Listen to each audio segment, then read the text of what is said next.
Hello बंधु बान्धवीসকল ৰীতা কলিতাৰ চেনেলটোলৈ আপোনালোক সকলোকে স্বাগতম জনাইছোঁ। আজি আমি এই ভিডিঅ'টোৰ জৰিয়তে জানিম যে চুলিখিনিনো কিদৰে কোলা কৰিব পাৰি, মিহি কৰিব পাৰি, সৰা আৰু লাগতিয়ালভাৱে পকাখিনিনো কেদৰে বন্ধ কৰিব পাৰি। আমাৰ চুলি বহুত খৰে, সেইটো কাৰণে কিদৰেনো ঘৰুৱাভাৱে হেৰি কৰিব পাৰি। আহকচোন ভিডিঅ'টো আৰম্ভ কৰোঁ। এয়া দেখিছেনে, মই ঔটেঙা এটা লৈ লৈছোঁ। আপোনালোকৰ ঘৰতো চাগে ঔটেঙা থাকেই, কিন্তু আপোনালোকে ঔটেঙাবোৰ এনেই পেলাই দিয়ে, কিন্তু এইটো আমাৰ চুলিৰ কাৰণে ব্যৱহাৰ কৰিব পাৰি। ইয়াত দেখিছেনে, মই ঔটেঙাটো কি ধুনীয়াকৈ কাটি লৈছোঁ।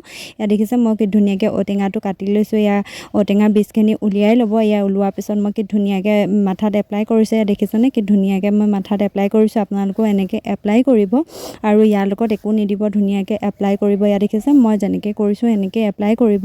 আপোনালোকৰ ঘৰত থকা ঔটেঙাকেইটা এনেই পেলাই নিদিব, চুলিখিনিৰ কাৰণে ব্যৱহাৰ কৰিব, ভাল চুলিখিনিৰ কাৰণে।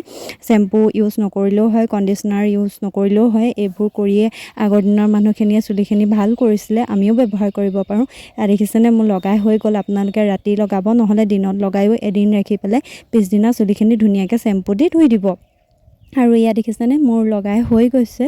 আৰু ইয়াত চাওকচোন বন্ধু বান্ধৱীসকল, এইদৰে আপোনালোকে ঔটেঙাৰ বীজখিনিয়ে দি তলৰ পৰা গুৰি মাজে মাজে দি পেলাই ধুনীয়াকৈ লগাই ল'ব দৈখিনি। আৰু যদি আপোনালোকৰ চুলিখিনি দীঘল, তেতিয়া আপোনালোকে বেছি ঔটেঙাও ব্যৱহাৰ কৰিব পাৰে।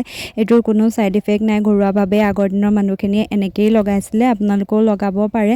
আজিকালি মানুহে এইবোৰ ব্যৱহাৰ নকৰে কাৰণে চুলি সোনকালে পকে, সৰে আৰু চুলিৰ আৰু বিভিন্ন সমস্যা দেখা দিয়ে। এইদৰে আমি ঘৰুৱাভাৱে কৰিব পাৰোঁ।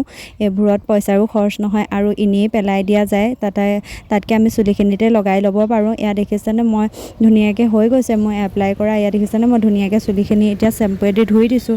এয়া চাওকচোন মোৰ চুলিখিনি। আজিলৈ ভিডিঅ'টো ইমানতে, ভাল লাগিছে লাইক কৰি